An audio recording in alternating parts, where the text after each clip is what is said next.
रवैये बहुत बुरे होते हैं, सख्ती बहुत की जाती है, तो इसके बारे में आपका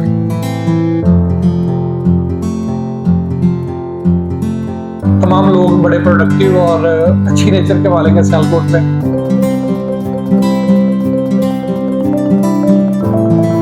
तो उसके साथ अगर आप लोग अच्छे से बात करेंगे तो वो कभी भी आपके साथ कोई बुरे बिहेवियर में बात नहीं करता।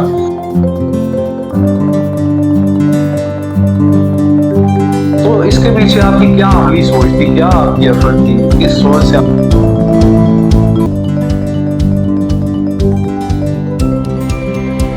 औज़ुबिल्लाहिमिनश्शैतानिर्रजीम, बिस्मिल्लाहिर्रहमानिर्रहीम, अस्सलाम वालेकुम। नाज़रीन, मैं हूं आपका होस्ट सईद अली हैदर और आप देख रहे हैं तत्वीन मीडिया। नाज़रीन, इस वक्त मैं सियालकोट टैक्सेशन, एक्साइज टैक्सेशन और रजिस्ट्रेशन डिपार्टमेंट में मौजूद हूं, जहां मेरे साथ ईटीओ साहब सैयद तजम्मुल हुसैन नकवी साहब मौजूद हैं। आइए हम इनसे कुछ एक्साइज के रिलेटेड सवालात करेंगे, कुछ अवामी तासुरात के रिलेटेड सवालात करेंगे और एक्साइज के ऑपरेशंस के रिलेटेड सवालात करेंगे। इन्होंने पंजाब के अंदर रिकवरी के मैदान में टॉप पोजीशन हासिल की। सो एटीओ साहब, सबसे पहले तो आपको मुबारक हो कि आपने पंजाब के अंदर टॉप पोजीशन हासिल की और फहर से सर को बुलंद किया। मेरा सबसे पहला आपसे सवाल ये है कि आपने चूंकि इतनी बड़ी अचीवमेंट हासिल की है, तो इसके पीछे आपकी क्या अमली सोच थी, क्या आपकी एफर्ट थी, किस सोच से आपने इस जो अचीवमेंट को हासिल किया? आपका शुक्रिया अली, आप तशरीफ लाए। Thank you. Excise and taxation department के अंदर ये जो हम लोगों ने रिकवरी में चीज़ें की हैं, इसमें सबसे ज़्यादा जो मैं शुक्रगुजार हूँ सियालकोट के पब्लिक का हूँ, सियालकोट की बिज़नेस कम्युनिटी का हूँ, सियालकोट के वो अफराद के जिन लोगों ने हमारे इस रिकवरी कैंपेन के अंदर भरपूर ताउन किया। उसमें चैम्बर के लोग भी हैं, उसके अंदर डिफरेंट ऑर्गेनाइजेशंस भी हैं। सियालकोट की मीडिया बरादरी ने बड़ा पॉजिटिवली इसको लिया, वकला बरादरी ने बड़ा साथ दिया इसके अंदर। तो ओवरऑल तमाम लोग बड़े प्रोडक्टिव और अच्छी नेचर के मालिक हैं सियालकोट में। तो that was the reason staff ने जो जहाँ जहाँ गए मुश्किलात थी, इसमें थोड़ा सा हमारी तरफ से ये एफर्ट रही कि मेरे दरवाजे हमेशा सबके लिए खुले रहते हैं, तो किसी को भी आना हो तो वो यहाँ आता है, उसका मसला फौरी हल होता है। और जब टैक्स पेयर का मसला हल हो रहा होता है ना, तो वो टैक्स पे करना चाहता है। आम तौर पे लोग टैक्स तब पे नहीं करते हैं कि जब उन्हें लगता है कि ये टैक्स हमारे ऊपर नॉट ड्यू है, लगता नहीं है, बनता नहीं है। जब आपके पास बंदा आता है, आप उसको ये एजुकेट कर देते हैं कि ये टैक्स हाँ जस्ट है, बिल्कुल ठीक है, तो वो बंदा टैक्स पे करने को तैयार हो जाता है। अच्छा सर, आपने बात बताई अवाम के बारे में, मगर अवाम के जहन में कुछ शक है, उनको यही लगता है कि सिर्फ एक्साइज डिपार्टमेंट है जो वो रजिस्ट्रेशन तक या टैक्सेशन तक ही महदूद है। तो क्या इसके अलावा भी कोई काम है एक्साइज डिपार्टमेंट का? बुनियादी तौर पे जो गवर्नमेंट ऑफ पंजाब है, इसके जो टैक्सेशन के अंदर सेकंड लार्जेस्ट हेड है वो एक्साइज एंड टैक्सेशन डिपार्टमेंट का ही है। हम टैक्स कलेक्ट करते हैं, ये बात दुरुस्त है। इसके अलावा हम सर्विसेज भी दे रहे होते हैं। सर्विसेज जैसा कि आपको मालूम होगा कि जो लाल लकीर के एरियाज हैं, बिल्कुल सियालकोट में जो पुराने शहर के एरियाज हैं, वहाँ पे रेवेन्यू का रिकॉर्ड आमतौर पर दस्तियाब नहीं होता। तो रेवेन्यू का रिकॉर्ड जब नहीं होता तो हमारा जो PT1 का डाटा होता है उसी की बेस पे कोई भी प्रॉपर्टी सेल या परचेज हो रही होती है। तो लोगों के लिए हम लोग कस्टोडियन हैं उनके, हम लोग दयानतदार हैं, हम लोग अमीन हैं उस रिकॉर्ड के जो बाप दादाओं से प्रॉपर्टी चली आ रही है और हमारे एक्साइज के रिकॉर्ड में दर्ज है, तो उसके मुताबिक लोगों को उसकी टाइटल डॉक्यूमेंट तो नहीं है लेकिन ऑनरशिप प्रूफ के तौर पे PT1 हेल्प करता है। इसके अलावा हम लोग गाड़ियों की जो जिसे हम मूवेबल प्रॉपर्टी कहते हैं, उनकी रजिस्ट्रेशन हमारे पास हो रही होती है। उसकी री रजिस्ट्रेशन जिसे आप ट्रांसफ़र के नाम से जानते हैं, वो हमारे पास हो रही होती है। इसके अलावा लग्जरी हाउस टैक्स हम लोग कलेक्ट कर रहे होते हैं। Tax on abutting highways and motorways ये हम कलेक्ट कर रहे होते हैं। इसके अलावा प्रोफेशनल टैक्स है कि कोई भी शख्स जो भी प्रोफेशन अडॉप्ट करता है तो उसके ऊपर गवर्नमेंट ऑफ पंजाब की तरफ से टैक्स लगाया जाता है। बड़ा माइन्यूट सी अमाउंट होती है, छोटी सी अमाउंट, तो वो हम टैक्स कलेक्ट कर रहे होते हैं। इसी तरह से एक्साइज ड्यूटी है, जो नॉन मुस्लिम्स लीकर कंज्यूम करते हैं तो उनके परमिट्स जो हैं वो एक्साइज ऑफिस से जारी होते हैं, वो हम लोग यहाँ से जारी कर रहे होते हैं। अच्छा सर, कुरान मजीद में इरशाद है कि अमल भी इबादत है, तो आपके ख्याल में आप अपनी जो ड्यूटी है उसको रोजगार की हद तक अंजाम दे रहे हैं या इसको एक इबादत समझ के अंजाम दे रहे हैं? ये तो बड़ा पर्सनल सा क्वेश्चन है, बट डेफिनेटली जो बंदा भी काम कर रहा होता है, जो हमारी सोसाइटी के अंदर अर्निंग एंड्स होते हैं, मर्द होते हैं, और जो मर्द होते हैं उनकी जो पहली पहचान आमतौर पे होती है वो उसके पेशे से ही होती है। आप सहाफ़ी हैं, मैं सरकारी मुलाजम हूँ, कोई बंदा बिजनेसमैन हो सकता है। तो जो भी काम कर रहा है अगर वो ईमानदारी से कर रहा है तो डेफिनेटली ये अप्रिशिएबल है। अच्छा सर, ये मैं अब आगे से जो सवाल पूछूंगा आपके मेरे सुने गए या देखे गए मुशाहिदों पर है, तो मुझे उम्मीद है आप इसका बुरा नहीं मानेंगे। अच्छा, लोगों का कहना है, लोग ये कहते हैं कि जो एक्साइज डिपार्टमेंट वाले हैं या ज़्यादातर कांस्टेबल्स वो अमीर लोगों के साथ नरमी से बात करते हैं और गरीब लोगों के साथ वो जो है वो अपना रवैया जो है वो बुरा रखते हैं। तो आपका क्या ख्याल है, ये सिर्फ अफवाहें हैं या असल में ऐसा कुछ होता है? अगर आप इंटरनेशनल लॉ पढ़ें तो आपको आइडिया होगा कि जो वॉर क्राइम होते हैं ना, तो उनको हम जो सिंपल लॉ होता है, जो ताज़ीरात पाकिस्तान जैसे है, तो उन कवानीन के तहत डील नहीं करता है। जब हमारा कांस्टेबल सारा दिन रोड पे खड़ा होता है, फील्ड में खड़ा होता है, दरवाजे दरवाजे पे जाके गवर्नमेंट के महसूलात जमा कर रहा होता है, टैक्सेस जमा कर रहा होता है, जिनसे आपकी सड़कें बनती हैं, स्ट्रीट लाइट्स लगती हैं, सीवरेज का निज़ाम बेहतर होता है, स्कूलों के अंदर असातिज़ा को तनख्वाहें दी जाती हैं, अस्पतालों में डॉक्टरों को तनख्वाहें, अद्वियात, ये सारी चीज़ें। तो ये सारे जो टैक्सेस हम जमा कर रहे होते हैं, जैसे गवर्नमेंट ऑफ पंजाब के बिहाफ पे, तो बाज़ औक़ात ऐसा होता है कि इंसान की तबीयत में चिड़चिड़ापन आ जाता है, इंसान की तबीयत में कोई प्रॉब्लम आ जाती है। तो मुमकिन है किसी शख्स के साथ कोई इस तरह का शख्सी मुशाहिदा ऐसा हुआ हो, उसको निगेट नहीं किया जा सकता।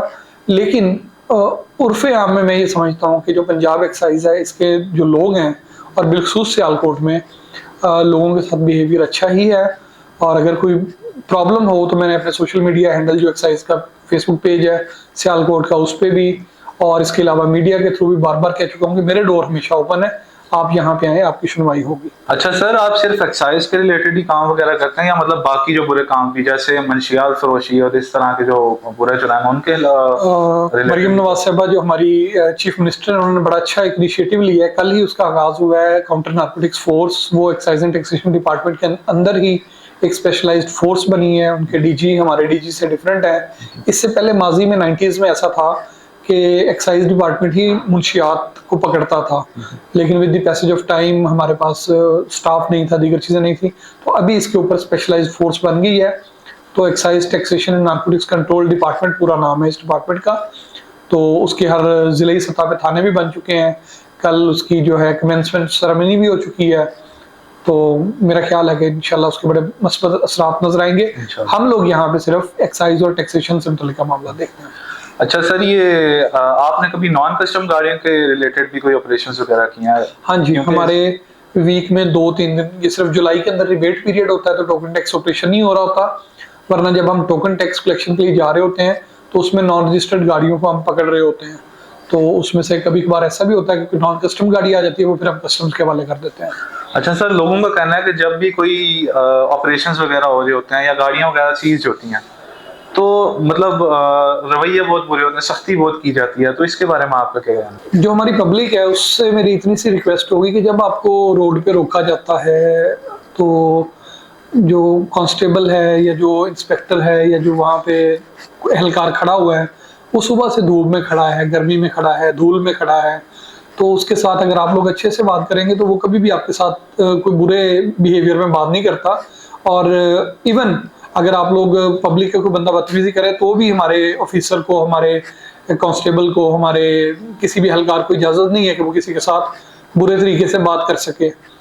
तो मेरा ये ख्याल है कि ऐसा नहीं होना चाहिए। अगर कोई होता है तो बाज़ कुछ शख्सी मसाइल होते हैं हर शख्स के अंदर, तो उसके लिए एक तरीक़ाकार मौजूद है, शिकायत का तरीका मौजूद है, आप उस पर कर सकते हैं, मुझसे रब्ता कर सकते हैं मैं डिस्ट्रिक्ट के हद तक।